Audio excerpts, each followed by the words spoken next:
Good morning, everyone, and welcome back to another edition of the Santa Cruz County School Superintendent's Office Educational Forum. This is a space where County School Superintendent Mr. Alfredo Velasquez has the opportunity to shed the light on the wonderful things that we do in our educational community. Thank you for joining us once again. And as we've mentioned in the past two sessions, we are celebrating February as Early Childhood Education Awareness Month. We're much appreciated to both the County of Santa Cruz and also the City of Nogales for proclaiming February's Early Child Education Awareness Month. We're doing various activities this week, promoting a lot of different things. We have trainings for early childhood educators. If you're interested, please contact me here at the office. We have billboards up around town. We're hitting social media very hard. And with those social media ads, we have different informative messages from doctors at Mariposa, from the different organizations here around the county that are aimed at helping parents and people who work with children from 0 to 5 years old. So it's been a wonderful month, and we still got more going. And today we have a wonderful situation where we get to meet somebody, Miss Cassandra Madril from the Child and Family Resources. Cassandra, how you doing today? I'm doing good. How are you? I'm doing good. Thanks for asking. Thank you so much for being here today. I see you're working from home. Yes, I love it. Very nice, very nice. So Ms. Madril, could you tell us a little bit about yourself? Are you local? Are you from here? Yes, I'm actually from here. I was born and raised here in Nogales, Arizona. I haven't left, so that's why my passion is here in the community. So, oh, wonderful. Well, so a little bit about myself. Do you want me to tell you about my background or what was? Please tell me everything. How many dogs you got? Everything. Okay, sounds good. So I'll start with my kids. I have 3 boys. So I'm a boy mom. They keep me on my toes, but I love it. I have one, he'll be 13 in 2 months. So I'm in that phase of having a teenager now. Wow. Then I have a 9-year-old and a 4-year-old. So it's different stages and I really enjoy them. I have 1 dog. He's a husky. It's another boy. I have this thing with boys, I guess. Cassandra, I got to tell you, I grew up with 4 older brothers. It was 5 boys in the family. And my poor mother, I don't know how many wooden spoons she broke over our backs, but it wasn't enough. And our house just smelled like a locker room. So good luck with that. They definitely keep me on my toes. But in regards to early childhood, I started off with my aunt actually owned a local preschool here called the Sunshine Preschool Ranch. Very famous, wonderful institution. Awesome. Yes, great. Definitely. Sadly, it closed this year, but I mean, just with this whole COVID and unexpected whole year, I mean, she had to close down, but I mean, she was here for many, many, many years and gave so much of herself to the community and to the families that she was able to serve. So, I mean, I grew up with being able to see her, being able to go and volunteer in my summer times, being able to just see what she did. And I think that's where my love for early childhood started. And then when I graduated high school, she gave me that opportunity and I worked with her for 8 years. Oh, wow. You know, and I loved working there at the preschool, you know, working with the little ones, seeing, you know, from them not talking to the way that they could talk, like you know, within a couple months, you know, helping the little ones getting potty trained, a lot of things that I learned to do, and then working with the families, you know, and then that was where I was like, you know, this is my next step. I want to work with actual families and, you know, making those family foundations stronger and all of that, because I mean, it all starts at home. You know, we can do so much at school, but it all starts from home. So if families have those tools and everything they need to be able to flourish their families, I mean, once they get off to preschool, there's no issues. You know what I mean? The kids are just ready to learn, ready to grab everything, grasp everything that they're learning and explore. You know what I mean? And through that play and exploration is how they learn. So that's where I am right now. And I think that's pretty much where my passion for early childhood development has come from. Wow, that's great. Thank you for saying. And, you know, you mentioned the importance of a child being ready for kindergarten. That's something that we can't stress enough. during this month of February is, when the child arrives at kindergarten with that advantage or with that knowledge, and so they're just ready from day one or can kick it off. It makes a big difference, not only for the academic learning, but their self-esteem, right? Oh yeah, And you see definitely. that And they that's why that 0 to 5 is so important for them to play and explore so they feel that independence and they're ready to learn. You know what I mean? And they don't have to play catch up when it comes to going into kindergarten. exactly. And well, you've gone through it 3 times, so you have plenty of experience too, right? Oh yeah, definitely. But I was never ready to give them up to go off to kinder. I wanted to keep them in school. Very nice. So you are currently, as you mentioned, you're currently employed at Child and Family Resources. So what exactly do you guys, I mean, you guys are located on Mastic, right? Yes. Okay. Is that a local organization? Is it regional? Is it national? Child and Family Resources is, I believe it's statewide, but I work for the actual Healthy Families program, and that one is national. So there's Healthy Okay. Families America, which is all over the place. But I work for Healthy Families America or Arizona. Okay, perfect. Can you tell me a little bit about what you do?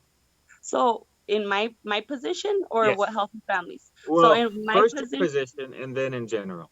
Okay, so as a family assessment worker, I recruit and enroll the families. So I get to visit families, once they have their baby in in the hospital or prenatally, and I, explain the program to them, and then I offer them services, and then I do like an enrollment, which is, we go over, certain things about, their background, about lifestyles, about, their parenting experiences, things like that. And then I assign them to their family support specialist who would continue working with them throughout their time in the program. So they can enroll, like I said, prenatally or up until their baby is 3 months old. And we just provide them information and support, activities, different things regarding their child's development. And it's all through evidence-based curriculum. So Okay. it's all, evidence that they can use and they have it like in their hand that they can, share with their family or their friends or loved ones, and hopefully, this is all going to get out that, these are, the reasons why we do certain things, safe sleep practices, things like that, ways to incorporate values into their families, goal settings, the why it's important to, set short-term goals for yourself and for your family, things like that. So it's a really cool, in-home support system. I mean, it doesn't cost anything to be in the program. And like I love to share with families, it's just kind of like preparing your kid before they have to go off to school. So once they do get to that point, they're already ready.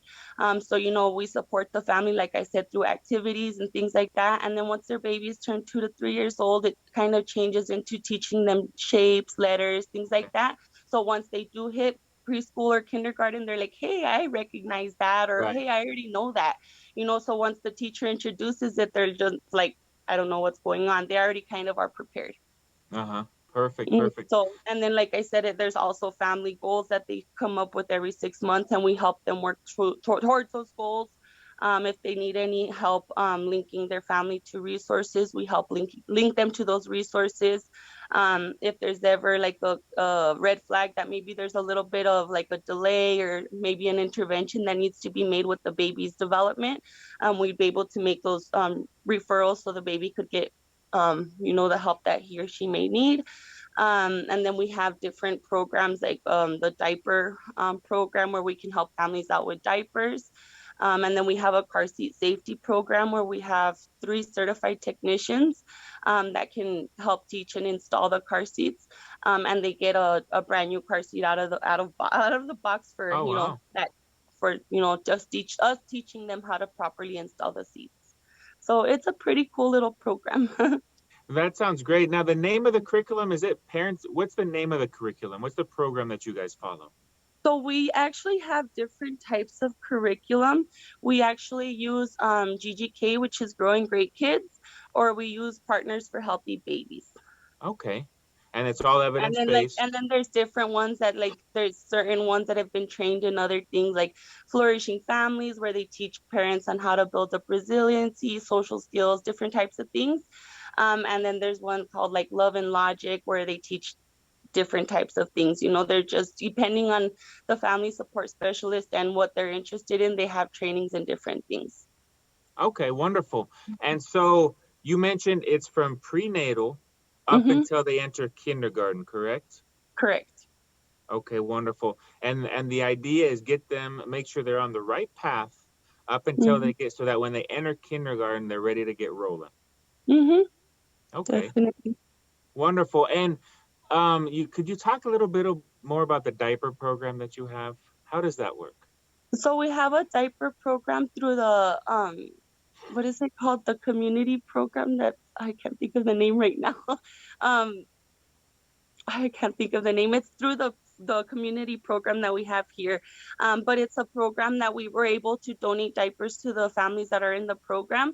And then we do also have I mean, it's just, they just let us know, like, hey, you know what, I'm running low or I need diapers.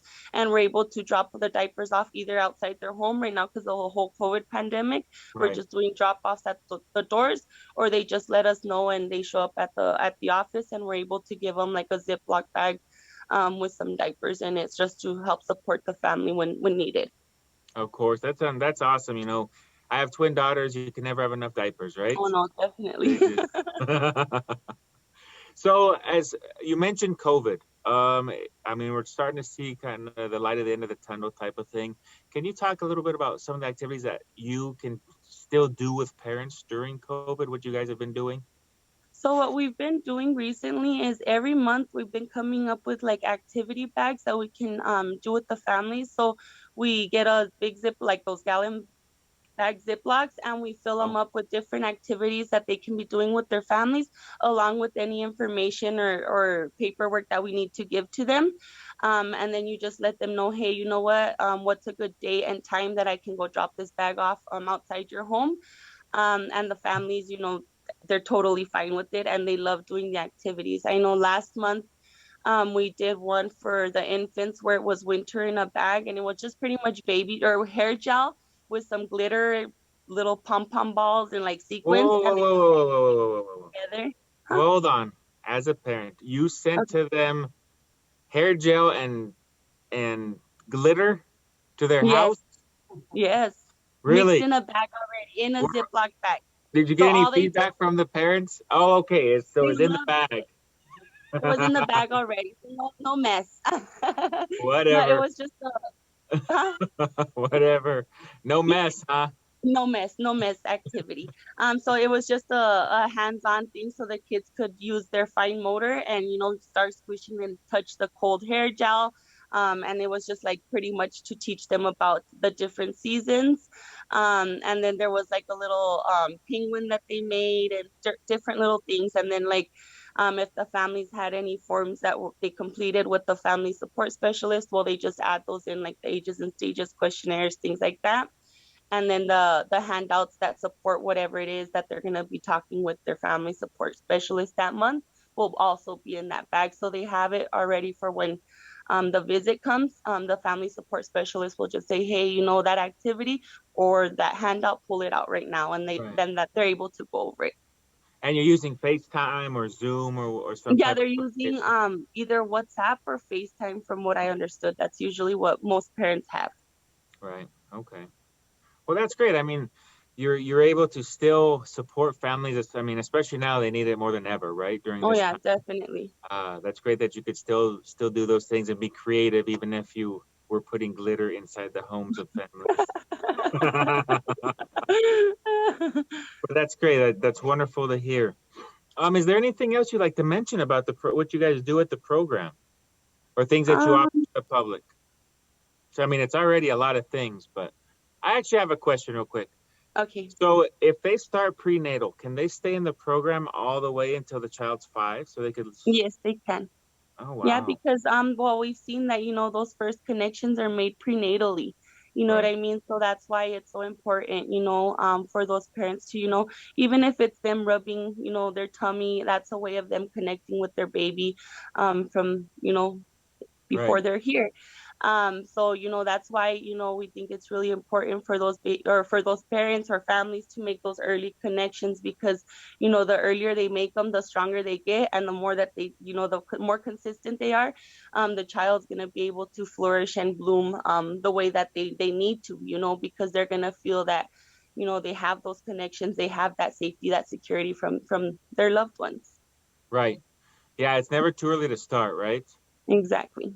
And so how many families do you guys have right now? How many families are you working with? Do you know? I believe we have between 80 to 110 around there. Wow, that's And then awesome. we just got funding for a new position, so they're actually interviewing today. So we got funding for a whole new position, so that's really exciting. It's good news for Santa Cruz County that, we have DCS funding right now, but that they're seeing that, we are able to keep our families, while the positions filled, and, the families are really, obtaining services, and they're really gathering a lot from what we are offering them. So, That's great. That's great. mhm, And a lot of times, you mentioned referrals, and I'll get to this, and then we'll talk about your mhm, contact information. So I'll get you out of here. But you mentioned mhm, referrals, meaning that, when it's a situation that you can't handle or you aren't trained to handle, you can refer the family to an organization that specializes in that. mhm. Many times we forget that Santa Cruz has a lot of things to offer. Can you mention some of those organizations that you refer families to that we have here in Santa Cruz County? Well, I think the majority of the places we refer to would be their WIC, so they can obtain, either breastfeeding or nutrition support. A lot of the times to the SNAP benefits. So, we'll Right, either just right now through with COVID, we're just, providing the website, the Healthy Arizona Plus website, just so they can do that application online. We're able to refer to AZIP, which is the Arizona Early Intervention Program. okay, And then Mariposa, they have the Platicamos Salud program, which has multiple different services, which is, from their domestic violence services to, the diabetes prevention to the um, Health Start program. There's a whole bunch of right, different ones. Um, there's Los Padres through you guys, that we do right, refer to.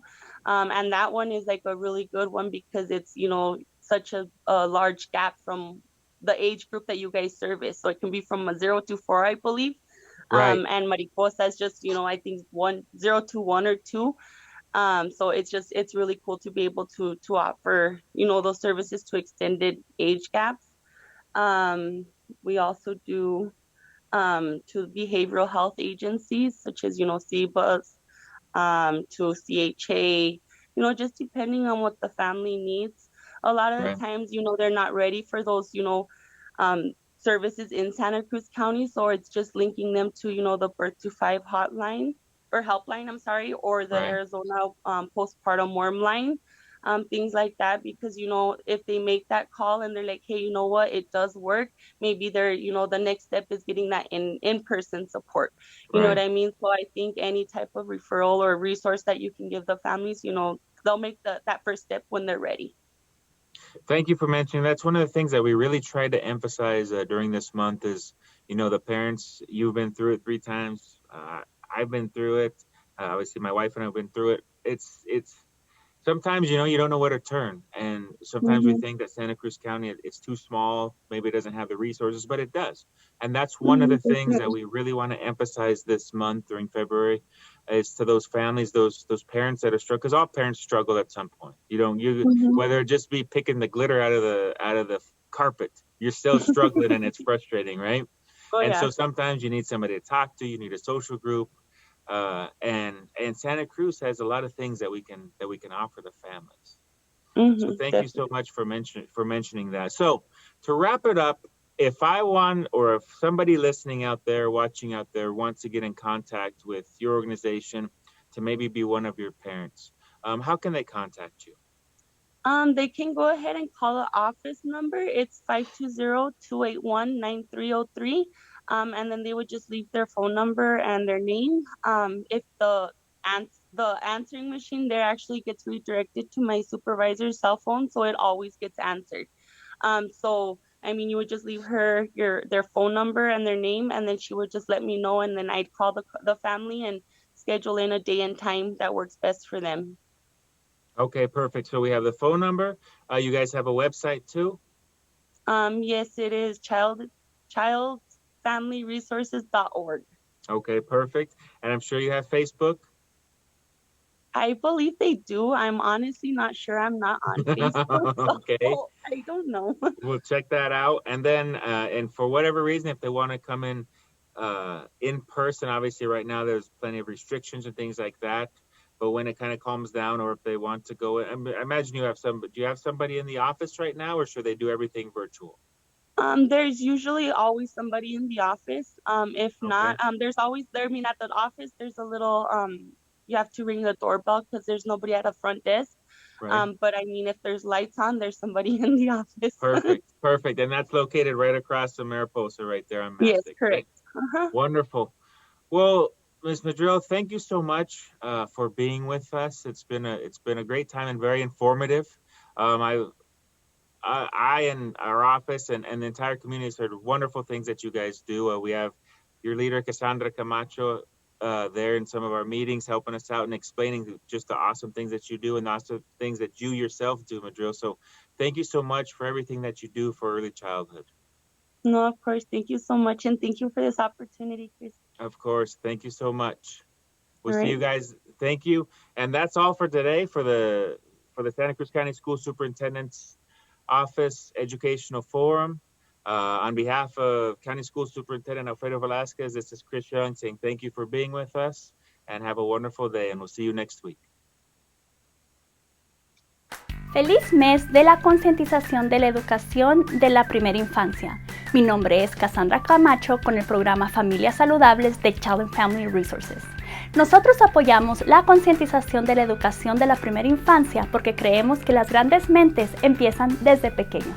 En el Condado de Santa Cruz hay programas como el nuestro listos para apoyarlos desde el momento de la concepción, a través de divertidas actividades de estimulación temprana. Usted puede apoyar el desarrollo de su hijo y ayudarlo a que esté listo para el jardín de niños. Y por favor recuerde que la educación empieza desde la primera infancia.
Transmitiendo nuestra comunidad al mundo.